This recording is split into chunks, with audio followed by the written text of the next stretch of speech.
Hey guys, I hope you all are doing well. Welcome back to the channel. Before starting with the video, I want you all to do like, share, comment and subscribe.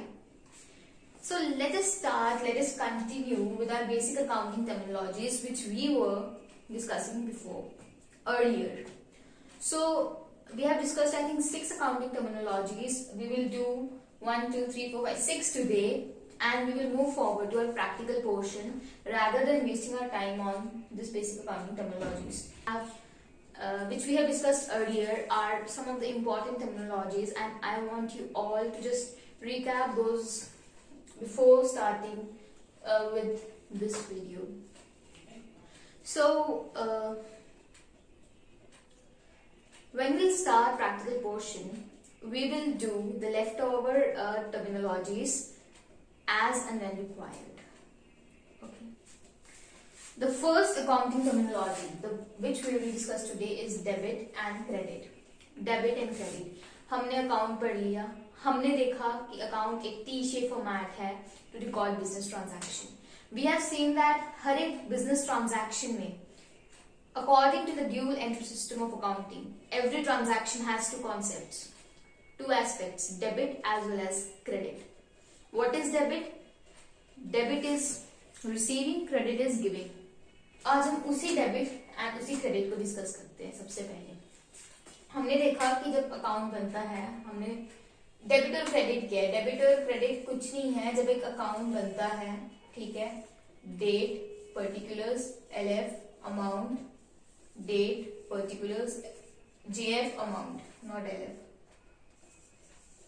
ठीक है, date, particular, JF, amount, date. जो हमारी left side है यहां तक, ये हमारी debit है, और ये जो हमारी राइट साइड है यहां से लेकर यहां तक, ये हमारा क्रेडिट है. डेबिट और क्रेडिट कुछ नहीं है. डेबिट अकाउंट का लेफ्ट साइड है, क्रेडिट अकाउंट का राइट साइड है. सारी ट्रांजैक्शंस, सारे एस्पेक्ट्स जो डेबिट होंगे वो अकाउंट के इस तरफ आएंगे, इस पोर्शन में रिकॉर्ड किए जाएंगे, और वो सारे एस्पेक्ट्स जो क्रेडिट होते हैं वो अकाउंट के इस पोर्शन में रिकॉर्ड किए जाएंगे. ठीक है, ये है डेबिट एंड क्रेडिट. इसके अलावा डेबिट एंड क्रेडिट कुछ नहीं है. हाँ, ये इटालियन वर्ड डेबिटो से क्रेडिट आया है, क्रेडिटो से, ठीक है, ये इटालियन वर्ड्स है, यहां से डिराइव हुए हैं. बाकी डेबिट एंड क्रेडिट क्या है? डेबिट अकाउंट का लेफ्ट साइड है, क्रेडिट अकाउंट का राइट साइड है. सारे ट्रांजैक्शन जो क्रेडिट हो रहे होंगे वो अकाउंट के इस तरफ आएंगे. सारे ट्रांजैक्शन जो डेबिट हो रहे होंगे, सारे एस्पेक्ट्स उसके इस तरफ रिकॉर्ड किए जाएंगे. ठीक है, this is all about debit and credit. We'll do assets now. What are the assets? We have done liabilities. Liabilities are the amount which are payable by the business. ठीक है. Similarly, assets क्या है? वो amount payable by the business थी, ठीक है, owed by the business थी. Assets are the economic resources owned by the business. वो सारी economic resources जो business own कर रहा है, ठीक है, economic resources owned by business are assets. ठीक है, एसेट्स क्या है? इकोनॉमिक रिसोर्सेज जो बिजनेस ओन कर रहा है. अगेन एसेट्स दो टाइप के होते हैं, करंट एसेट्स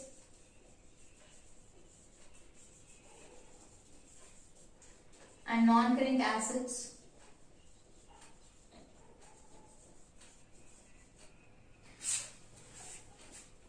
एसेट्स के एग्जाम्पल हम ले सकते हैं. एसेट्स के एग्जाम्पल है सपोज बिल्डिंग बिजनेस बिल्डिंग में काम कर रहे हैं, ठीक है. अगर suppose we are taking cash हमारी एसेट है, रॉ मटेरियल्स हमारे एसेट हैं, ये सब हमारे एसेट्स हैं. Assets again divided into two main categories, current assets and non-current assets. What are the current assets? Current assets are those assets which are convertible into cash within 12 months. जो 12 महीने के अंदर cash में convert हो जाएंगे वो current assets होते हैं। इसका एक एग्जांपल है डेटर्स। ठीक है, 12 महीने के अंदर कैश के अंदर हो जाएंगे कन्वर्ट, किसको बोलेंगे current assets. Example cash itself, ठीक है, bank balance, debtors, debtors discuss करते हैं। ठीक है, ये सब क्या हमारे करंट एसेट्स है। What are the non current assets now? बिल्कुल इसका ऑपोजिट, जो करंट एसेट नहीं है वो क्या है, वो हमारा नॉन करंट एसेट है। नॉन करंट एसेट का सबसे बड़ा एग्जांपल है सारे फिक्स्ड एसेट्स, वो क्या है हमारे non current asset, non current assets हैं। ठीक है, कैसे? फिक्स एसेट में सबसे पहले क्या आता है, building, machinery,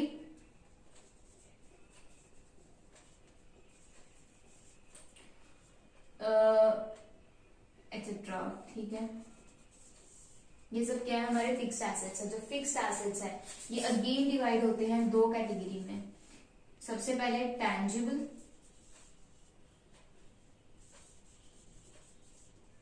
and non tangible. Tangible की डेफिनेशन वही है जो हमने इंग्लिश में पढ़ी हुई है, जिसको हम देख सकते हैं, छू सकते हैं, वो हमारे टैंजिबल एसेट्स हैं। जिसको हम देख छू नहीं सकते हैं लेकिन उसका एग्जिस्टेंस फिर भी है, उसको हम नॉन टैंजिबल एसेट्स कहेंगे। फॉर एग्जाम्पल टैंजिबल एसेट्स का बिल्डिंग, मशीनरी आ जाता है। ठीक है, देख सकते हैं, छू सकते हैं। हमारे स्टॉक, स्टॉक भी हमारा एसेट है। ठीक है, non tangible assets, stock, inventory. Stock, चलो स्टॉक मतलब इन्वेंट्री, स्टॉक मतलब गुड्स जिसमें हम डील कर रहे हैं। नॉन टैंजिबल एसेट्स जिसको हम देख नहीं सकते, जिसको हम छू नहीं सकते, वो हमारे क्या है, वो हमारे नॉन टैंजिबल एसेट्स हैं, या फिर इनटैंजिबल एसेट्स। यार नॉन टैंजिबल क्या होता है? तो इनटैंजिबल एसेट्स जिसको हम देख नहीं सकते, जिसको हम छू नहीं सकते। Example copyright, example trademarks, example goodwill. ठीक है, ये सब क्या है हमारे, ये सब हमारे intangible fixed assets, non current assets हैं। ठीक है, so what is an asset? Assets all are the economic resources owned by the business. Building, cash, raw materials, bank balance, debtors are examples of assets. Assets are mainly divided into two main categories, current and non-current assets. Current assets are those assets which are converted into cash within 12 months. ठीक है, within a period of 12 months. Non-current assets are those assets which are simply not a current asset. So non-current asset का सबसे बड़ा example है fixed assets. Fixed assets क्या होते हैं? Fixed assets होते हैं वो एसेट्स जिसको हम बेचेंगे नहीं, which are not for the purpose of reselling but for the purpose of generating or creating our products, our goods and services. ठीक है, example building, machinery, motor vehicle, furniture etcetera. जो हमारा स्टॉक है, stock हमारा tangible asset है, पर stock हमारा fix asset नहीं है। स्टॉक हमारा क्या है? स्टॉक हमारा करंट एसेट है। Intangible assets, copyright, trademarks, goodwills, etc. Tangible assets includes furniture, motor vehicle, building machinery, and etc. Now it is the time to do debtor and bad debts. Who are the debtors now? We have then creditors. Who were the creditors? Creditors were the persons, were the businesses, were the entities from whom we are purchasing goods or services on credit. Similarly उसी का opposite debtor कौन है? Debtor are those individuals